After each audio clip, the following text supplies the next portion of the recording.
Bom dia, são 8h15, terça-feira, 13 de novembro. Esta é a TV Senado. Eu sou André Ricardo e você assiste agora ao Senado em Dia.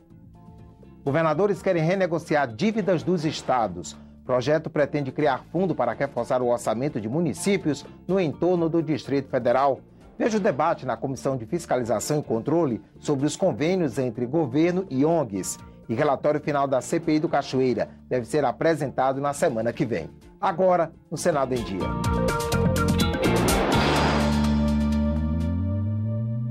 No momento em que o Congresso debate o chamado Pacto Federativo, as relações entre União, estados e municípios, governadores querem renegociar também as dívidas dos estados. Nos últimos 15 anos, o valor a ser pago ao governo federal cresceu quase 4 vezes. Dívidas no cartão de crédito, cheque especial, compras em atraso. Há 3 anos, os débitos somavam R$ 2.500. Mas hoje, por causa dos juros altos, Caio nem sabe mais quanto deve. Deve estar uns R$10.000. Ele já tentou renegociar o pagamento, mas ainda não teve resposta das empresas. Não consigo contato muito fácil. Quando você consegue, eles têm juros abusivos, tem propostas que você não tem condição de fazer, você faz contrapropostas e eles não querem negociação. Com os estados brasileiros não é diferente. Em 1998, a União assumiu as dívidas dos estados e fixou uma taxa de juros que varia de 13% a 16%. Mas hoje, como os juros no país baixaram, eles querem renegociar o pagamento. Os estados deviam a vários credores diferentes, a bancos, outros, às vezes emissões de títulos no exterior. Então, a renegociação serviu também para organizar essas dívidas estaduais, colocando um único credor, no caso a União, e principalmente também criar mecanismos de evitar novas renegociações. Os estados refinanciaram 113 bilhões de reais. Até 2011, pagaram 176 bilhões de juros. Mesmo assim, ainda deviam quase 400 bilhões no fim do ano passado. Eu tenho uma dívida contratada de 5 bilhões em 98, nós pagamos 9 bilhões e meio e estamos devendo 9. Para você ter uma ideia.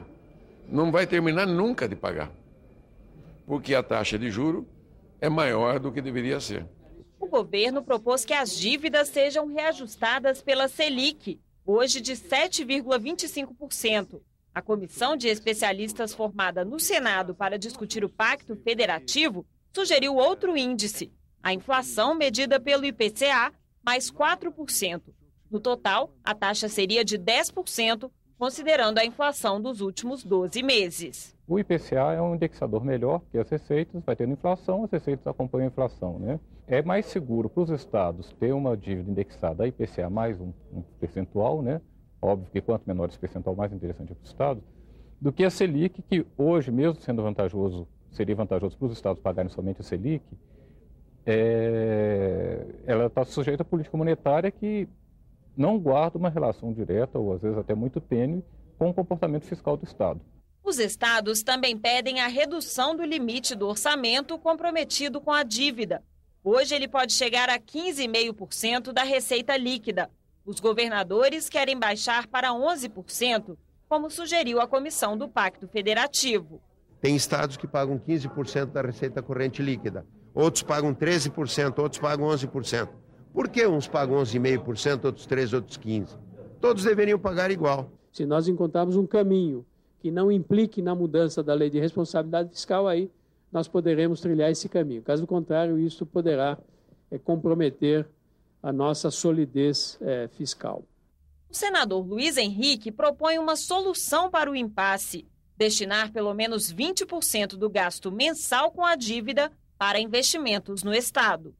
Os estados apresentariam à União um programa de investimentos em educação, em saúde, em infraestrutura, em ciência e tecnologia, nessas questões básicas para o desenvolvimento do país. E, ao invés de enviar 100% da sua prestação mensal para Brasília, enviariam 80% ou 70%.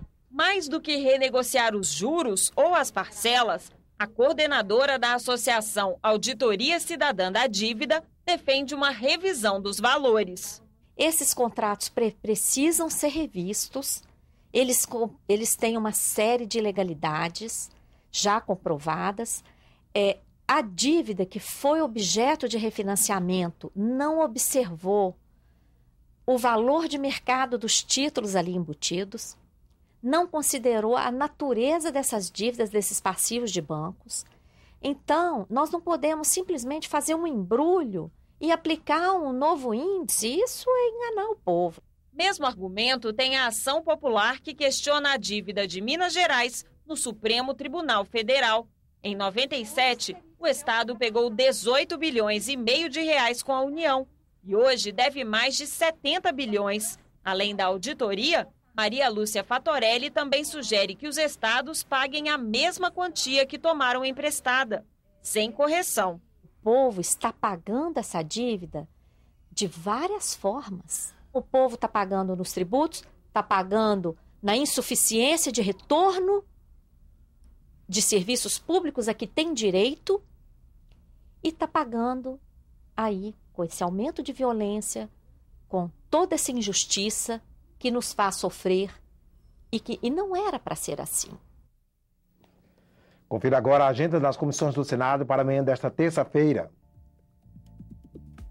A Comissão de Educação tem na pauta o projeto que prevê penas para pais ou responsáveis que não acompanham o desempenho escolar do filho. Pelo texto, os pais devem comparecer à escola pelo menos uma vez a cada 2 meses. Pode ser tanto a reuniões de pais e mestres, como a atendimento com o professor. Na Comissão de Meio Ambiente, um dos itens da pauta é um projeto que prevê níveis máximos de emissão de gás carbônico em veículos nacionais. A proposta prevê o limite de 120 gramas de CO2 por quilômetro para os veículos leves, fabricados a partir de 2016, e de 95 gramas para os fabricados a partir de 2020. A Comissão de Assuntos Econômicos está prevista para logo mais às 10 horas da manhã. Quem traz informações sobre a pauta da comissão é a repórter Mariana Abreu, que está ao vivo no Túnel do Tempo daqui do Senado. Bom dia, Mariana. Bom dia, André. Reduzir pela metade a taxa de juros cobrada sobre empréstimos consignados em folha. É o que determina um projeto que está na pauta desta terça-feira da Comissão de Assuntos Econômicos. O benefício só valeria para os aposentados e pensionistas do INSS. O autor da proposta, senador Paulo Paim, defende ainda o aprimoramento como um todo do sistema de desconto em folha. Já o líder do governo no Congresso, senador José Pimentel, apresentou o voto em separado pela rejeição da matéria. Os senadores também podem analisar 2 projetos que tratam da dedução no imposto de renda. Um deles prevê que as doações a instituições públicas de educação básica e superior poderiam ser abatidas, como forma de contribuir para a melhoria da qualidade do ensino e da infraestrutura escolar. Já outra proposta permite abater o valor da contribuição previdenciária oficial paga em nome de dependente que ainda não possua rendimentos. Outra proposta que também pode ser apreciada é o requerimento que pede que o ministro interino de Minas e Energia, Márcio Zimmermann, compareça ao Senado para debater os recentes apagões em diversas regiões brasileiras. Ainda na pauta da comissão, o projeto que cria o Fundo do Entorno do Distrito Federal.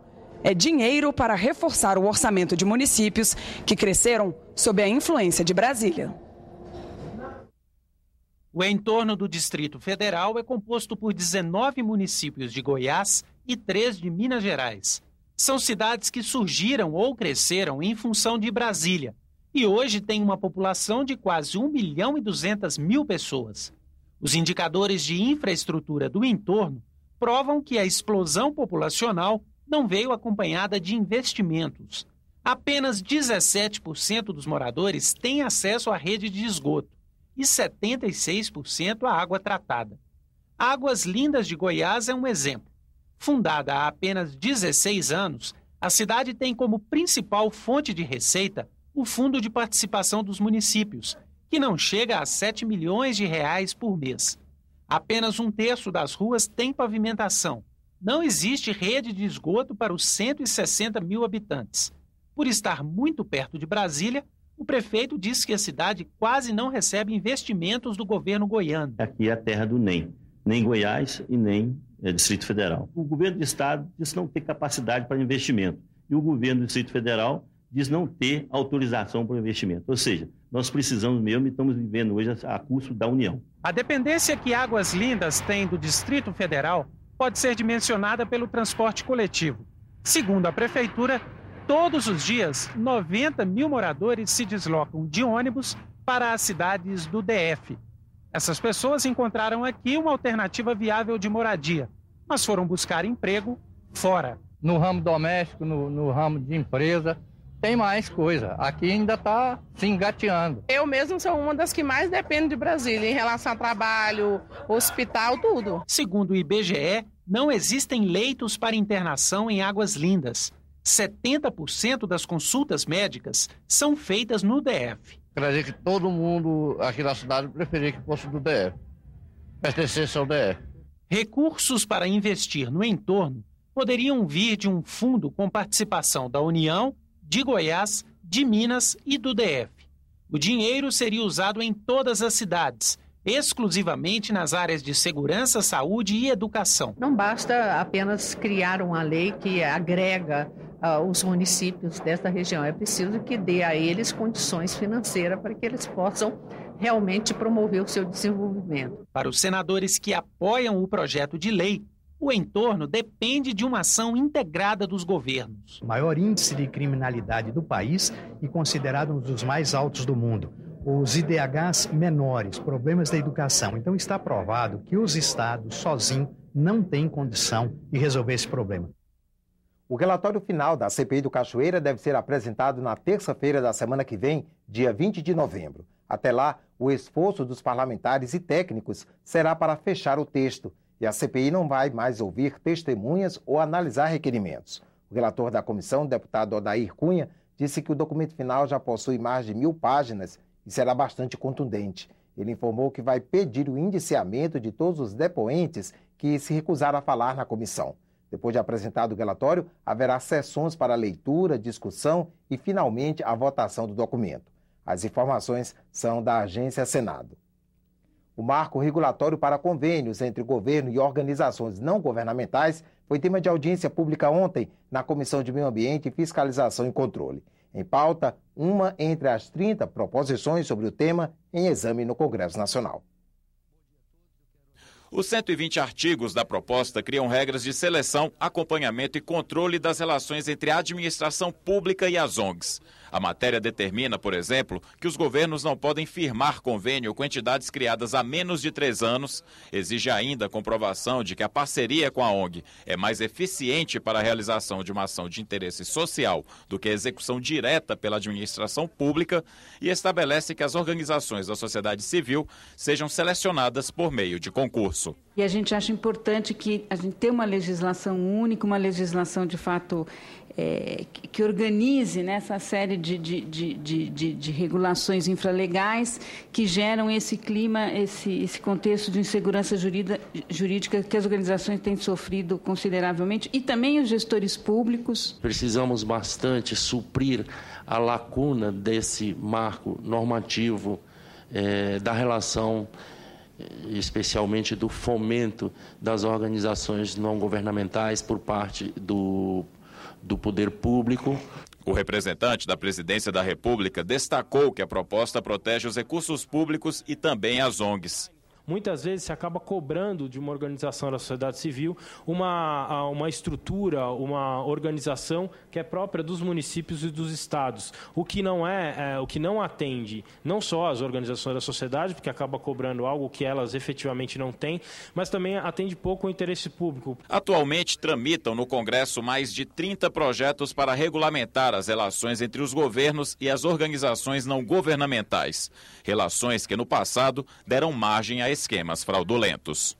Isso tudo levou a uma necessidade de uma nova regulamentação dessa relação do governo federal com as organizações sociais, com as instituições privadas sem fins lucrativos, de forma a dar maior segurança jurídica a essas relações e, ao mesmo tempo, garantir o cumprimento dos objetivos dessas parcerias do governo federal com as instituições privadas sem fins lucrativos. O Senado em Dia termina aqui. No decorrer da manhã, você acompanha outras informações nos boletins do Senado agora. Enquanto isso, continue assistindo a nossa programação.